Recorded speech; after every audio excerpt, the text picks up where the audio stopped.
Driven by the translation. I really like the idea that as modelers, as statisticians, which is the main expertise I think we have in this room, we can make an impact in clinical practice. These days, I think the best two words to illustrate that are these two words, digital twin. How many of you have heard about this? Many of you. Industry, I think, is the driver here.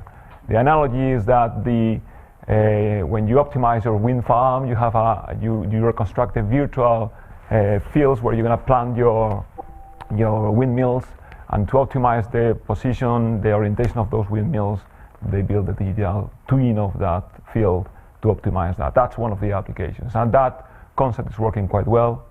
The disclaimer here is that the chaos, I would call it, from wind is in a wind farm is I think a tiny bit of the chaos or the complexity, better said, of the human physiology, and it's not so easy to reach there, but that's what I believe we have the opportunity to get to, and is the vision I would like to transmit you. And I'm Pablo Lamata. I'm sitting in King's. I work on as senior research fellow, and I'm the head of this group of the cardiac modeling and imaging biomarkers group. And I think the clinical problem, I will phrase it that since we're sitting on the uncertainty workshop, it's about the clinical uncertainty. Clinicians every day deal with their gray zone in their decisions. They have a lot of numbers, they integrate them in a fuzzy way in their head and take decisions every day, and they manage that. And we were hearing about identifying the tigers outside. I really like that expression. This is the tiger outside. It's the uncertainty that they manage, and it's all about us reducing it. And it's not about the tiny mathematical detail that we can be getting lost. It's understanding what that threshold is, or what that acceptance is.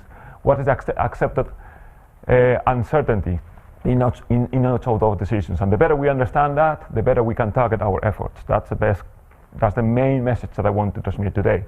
And an illustrative example. Many decisions today are taken based on this number that is called the ejection fraction, which is the ratio of volumes in the cavity.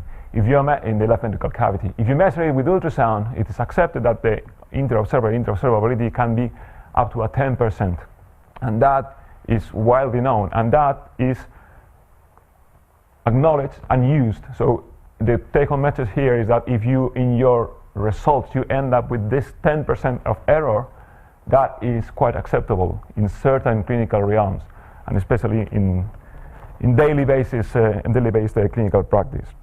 So that's the wide context, and the context here is also that we are targeting, or at least in my closed environment, it is through this Personalised In-silico Cardiology project. I do believe that we are sitting here between mathematicians and modelers mainly, but the big picture that we need to bring academics, clinicians, industrial, and regulatory players. And this is one of the example projects that I think we are quite successful in getting there.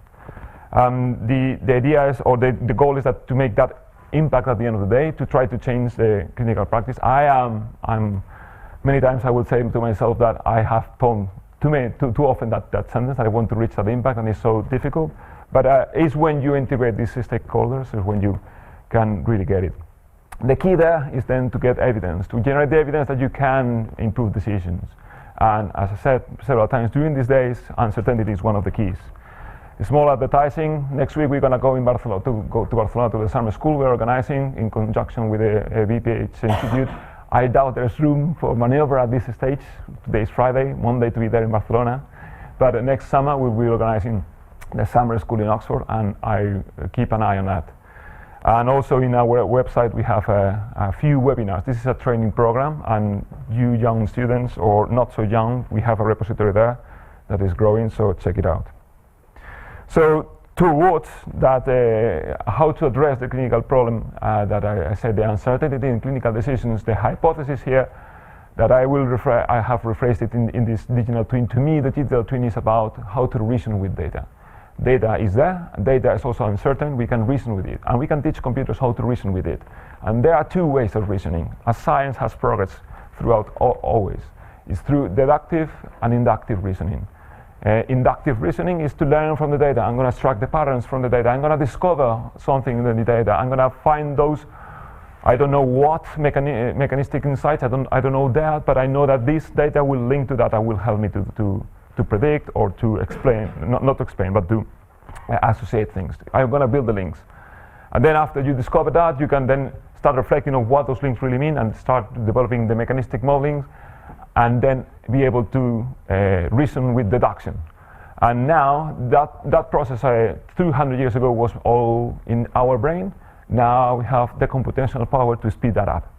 And to me, that's the core of the concept of digital twin, to be able to play with those two things.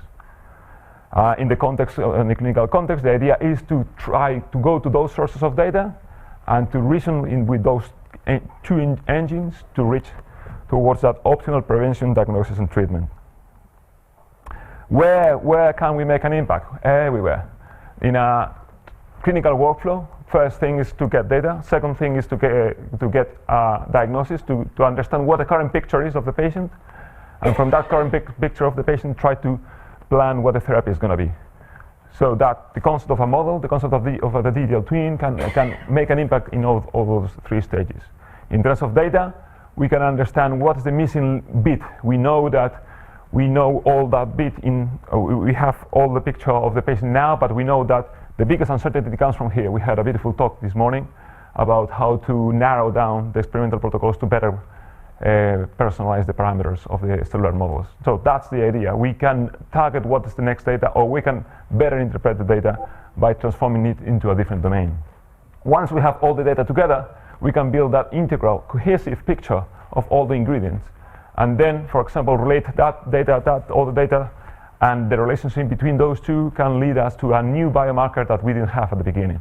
The example is another talk yesterday where we can link kinematics and pressure, and we can extract stiffness for the diagnosis of heart failure with preserved ejection fraction. And finally, it is the holy grail of predicting how disease is going to evolve. And as we have heard several times during the workshop, that's the more difficult one because we are on the realm of extrapolation. And then the model discrepancy or many other factors are going to play a big role there. So when I started here, as I said, in this field 10 years ago, I was really driven by, can we make some translation? Can we have some real examples? And these days we do have. And we do have in all those three stages. So we do now how to translate the body surface information to the of the electrocardiograms, and then map them to the surface of the heart with the strengths and weaknesses, but then transforming that data that we have here into another point of view to improve the understanding of what's going on into the heart. On the middle of that chain, diagnosis, the most success case we have today on the table is heart flow. We can capture the anatomy and we can predict the function. And it is nothing to predict about the future, it's about to predict something now that is happening, but instead of poking and inserting a wire into the heart, I'm going to do it fully invasively. I'm going to capture the anatomy and I'm going to predict the function that is happening now, that is not the one that is happening in the future. And in terms of predicting the future, predicting what is the best therapy option, FHEOPS, which is another partner in the consortium, it is predicting what's the best way to plan the replacement of a valve. The valve either to predict what the regurgitant function is or what's the best design, etc. So this whole presentation comes after a couple of workshops we have had in the project, where this is a training project, as I said. We have 15 students, and we gather all together, try to reflect what the opportunities are. And we're putting together this review paper where we are exploring and explaining what are the case studies of synergies between mechanistic and statistical modeling in this vision of how they can combine and contribute to what this big word is of precision medicine, in this case precision cardiology. So these are the sections of this paper that we're preparing. We claim that this synergy can help us to explore the big data, indeed, through statistical models, but those validation of those statistical models will many times also come from the mechanistic understanding extracted from them, or mechanistic findings will help to increase the plausibility of those findings. Maximize the value of the data, meaning that, well, all right, when we never have the perfect picture, how to better tackle that, and accelerate the evidences that interplay between them, playing also and illustrating how regulatory bodies are really building momentum here as well. So I'm not going to go through all the review paper, but for the rest of the talk, I'm going to try to extract several of those success stories that have been sometimes championed by partners of the network or sometimes from other external partners. And I'm going to focus in three problems. The first one is the patient selection for CRT. Heart failure, the heart doesn't cope enough with the needs of the body. One of the ways to cope with that when the heart is not synchronized is to pace both in the right and left sides of the ventricle so that the heart contracts synchronously again. Problem is that we don't know why some patients do not respond. And we have scratched and digged in several directions. One of them is that we have identified a remodeling signature. Hypothesis here, when you are hit by a disease, that disease is going to cause an extra burden to the heart, and the heart is going to find different ways to respond to it, and eventually it's going to remodel in a very specific way. We have heard quite a bit about principal component analysis in the context of many aspects around uncertainty and modeling. Principal component analysis is the key backbone tool running here, and what we learn is the differences in shape. Now we try to understand now how those coefficients in the PCA space then will help or find some kind of predictive value over who's going to respond or not respond to the CRT, and here we found in a cohort of 50 patients this remodeling pattern. What we found was that the lateral wall is thickening, and if the lateral wall is thickening, it's a positive marker that the patient is going to respond to CRT. If the lateral wall is thinning, it is not a positive signature. So what was the synergy here? That was the kind of inductive finding coming from the data, and the mechanistic explanation behind it came for another study that Steve led 5 years before, where he studied how the work redistributed in the left ventricle when you are in a situation of a left bundle branch block. And it happens that when you have that situation, is the left wall, the one that we saw, that thickening or thinning, the one that is bearing the biggest burden. So the mechanistic explanation is that you have that disease situation, you're asking for some extra work, and if the heart is responding positively with some thickening remodeling, it's a good sign that the heart is still able to cope and is going to respond positively to your CRT. But if it's thinning, it's already going wildly into the heart failure downslope, and it's not going to be so easy to respond positively. Another evidence that was generated the same year we published that study on the remodeling was this time coming from GE, one of our partners again in the consortium.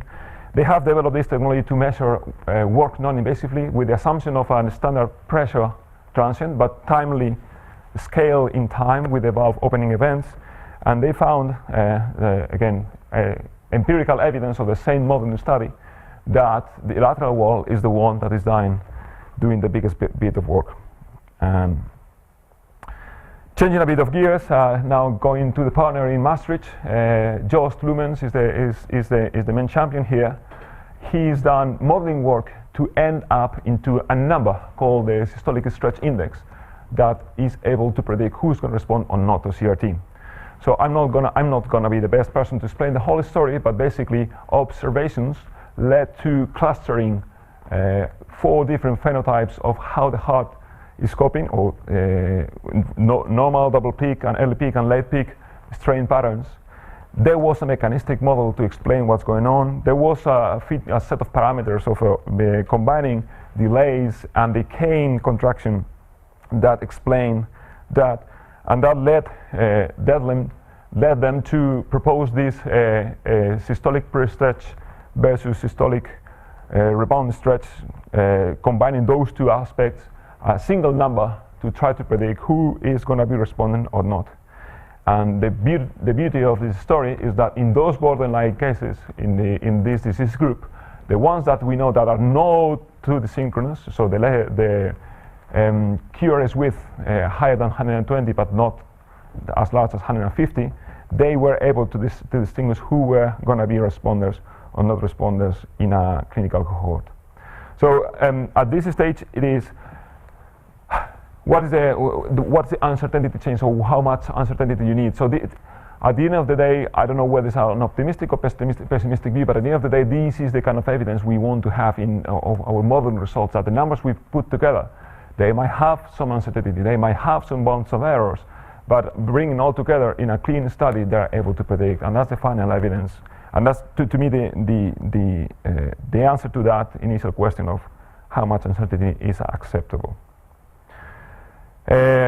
Quickly flying through other ideas of where models are making a difference. Now we jump into our Oslo partner, Espen Reme is the champion here, where they're developing sensors of the motion of the heart. Motion kinematics is a piece of information that can indeed help us to understand how the heart is coping or not, responding or not.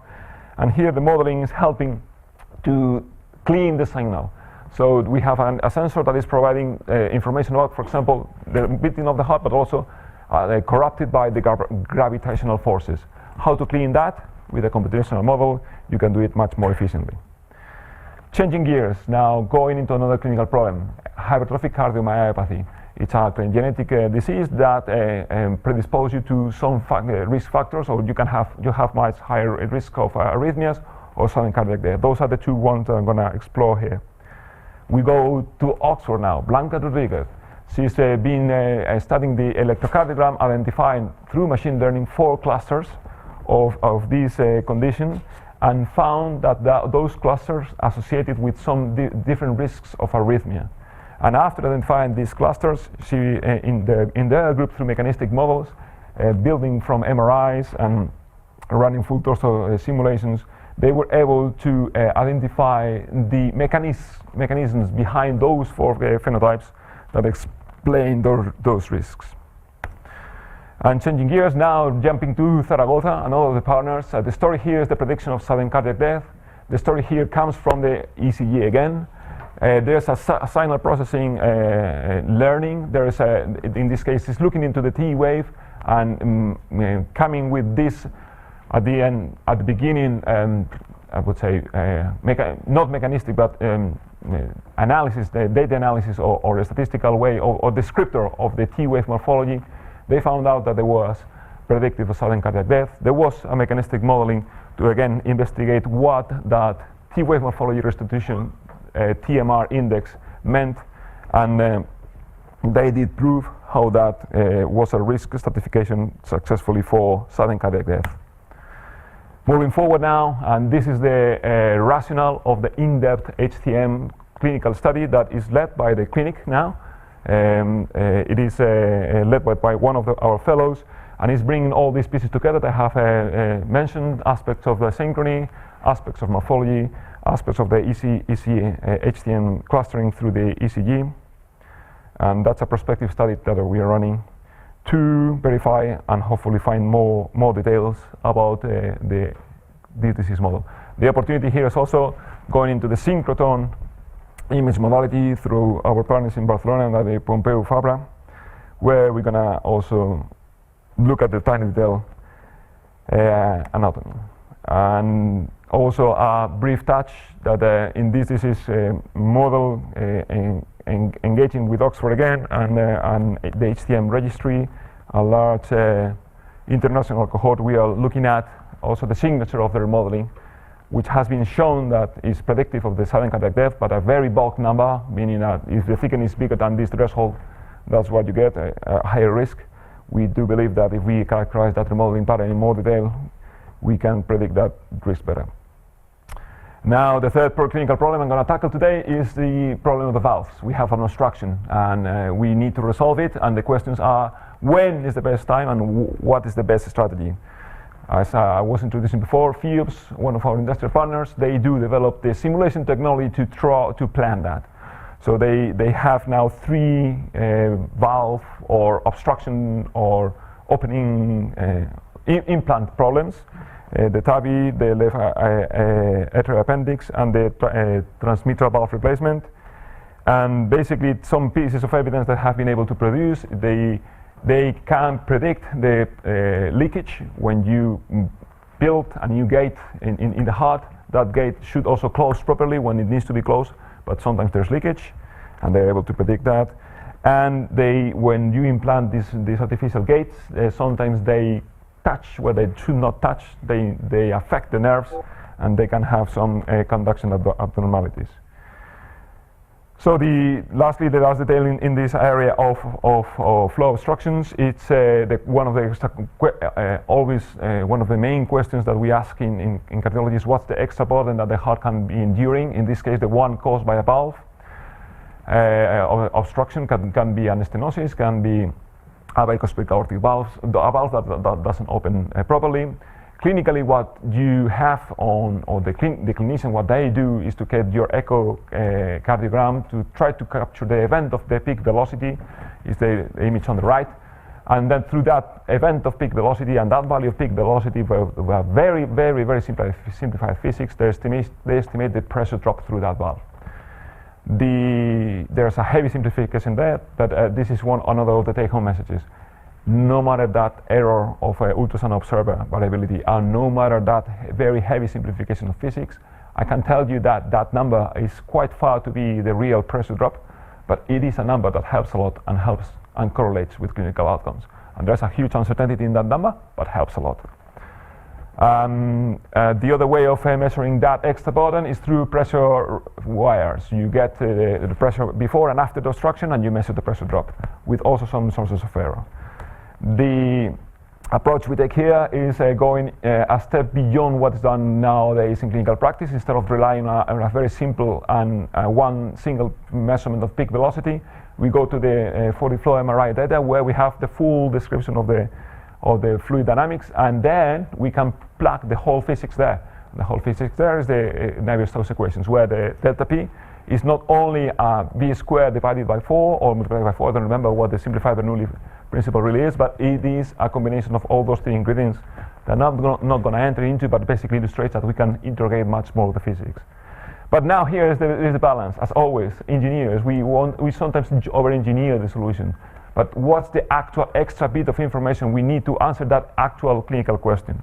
And we know a bit better that in the problem of aortic stenosis, when we are trying to go from the left ventricle into the aorta, as I said, the clinical practice is the peak velocity, and that's through this simplified Bernoulli. But we have revealed how, if you don't need to get whole 40 flow MRI, you don't need to get the whole spatiotemporal resolution of your velocity field, but if in that point of maximum constriction where the peak velocity happens, if instead of having just the information of the peak velocity, you have the full profile, you're going to get a much more precise and accurate measurement of that extra burden. The exciting bit at this end is that we have now a prospective study with 100 aortic stenosis subjects where we're going to try to test the clinical the clinical value of this improved accuracy and precision. And a side story that I wanted to tell you about, it's related to pressure that we have been talking about. All these non-invasive velocity-driven pressure estimations is only about relative pressure. There's no way you can estimate the absolute value of pressure. That is so important also for the diagnosis of many diseases. And in this front, the contribution we are doing is that we are exploring the physics of the microbubbles. Microbubbles are a contrast agent that when you shake it gently with an echo wave, they shake, and that shaking is nonlinear. And if you hear the response from that nonlinear shaking, you have a subharmonic response that depends on the ambient pressure that surrounds that bubble. So we have worked with a commercial contrast agent, Sonvu from Baco, and we have discovered a linear regime from 0 to 80 millimeters of mercury that will be quite useful, hopefully, to characterize the freewheeling pressure in a non-invasive way. So we have just submitted the first phantom work with those results. So this is my vision. My vision is clinicians taking data and we interpreting it with computers. And the compromise here is, yes, we have strengths on both sides. We have clinical data, we have models, we have metrics, objective metrics of anatomy and function. We have our understanding, we have the capability of making predictions. But we need to understand, yes, sources of error, sources of uncertainty. We have biases, we have noises, we have lacks of issues with reproducibility, we have model discrepancies, we have assumptions to be taken. And in a nutshell, what I do believe is that we bring three main pieces of value on the table when we integrate data and models. We can explain what's going on, and that's what the fractional flow reserve, the virtual fractional flow reserves in heart flow does. I explain what's going on now with only the anatomy, without the need of a sensor. We can predict, and that's we can extrapolate in the context of this workshop. And sometimes that is through these forward simulations, or sometimes it's through statistical inference. So you don't need to run the mechanistic model. So it can be statistical or mechanistic, that prediction. But many times the fun, and that's not towards clinical translation, but it's the fun that we many times have is that we gain mechanistic insights. The model does not match with the data. There's some discrepancy there, and we learn something in the way. So these are the three main aspects or angles where I do have a lot of fun with, and I know that you also do. People that have helped with the presentation today, that have borrowed slides: Blanca in Oxford, Jost in Maastricht, Espen in Oslo, Esther in Zaragoza. Funding bodies mainly the Horizon 2020 today, but other main sources of the team. I haven't brought all the list of people. This is the merchandising material of the team now in London. Follow me on Twitter, LinkedIn, whatever you want. And this is the slide I want to leave there. These are hopefully the future leaders. As I said, 10 years ago, I was starting here. And I hope that in 10 years' time, these guys are the ones organizing this workshop here in London, or in Cambridge, or in Barcelona, or wherever it is.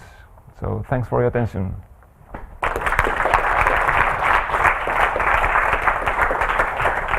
These are the PIC students or fellows, if it wasn't clear enough. Thank you. Are there any questions? So thanks. Of course, it's a wonderful vision. It's a very nice presentation. My question is, I'll focus on one of the aspects.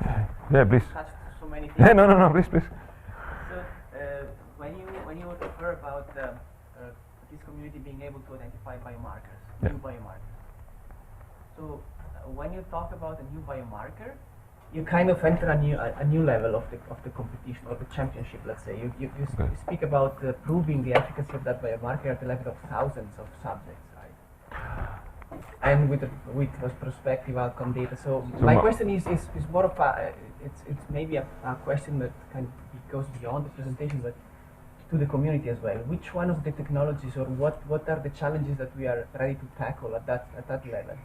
Because some of these questions have been we have been trying to answer for a number of years, as you also discussed, and I think what we don't have yet is a clear answer on how to go to the next level. So the answer to me is the bringing the stakeholders you need. In this case, it's bringing the clinical partner, or bringing also the industrial partner that is able to bring the force to make that clinical study to work. So once you have that initial evidence that this can make a difference, you convince your clinical partner and you go in that way. Studies do not need to be thousands. It's not a randomized clinical trial at the beginning. It's, as I said, in our site, on the aortic stenosis side, is 100 people prospective study, and you start building on it, and it's a long journey. Yeah. The other thing is that, as always, do not try to. I am an engineer for training. Do not try to over-engineer the solution. Don't try to overkill the solution with the statistical methods, or don't try to overkill with a modeling complexity.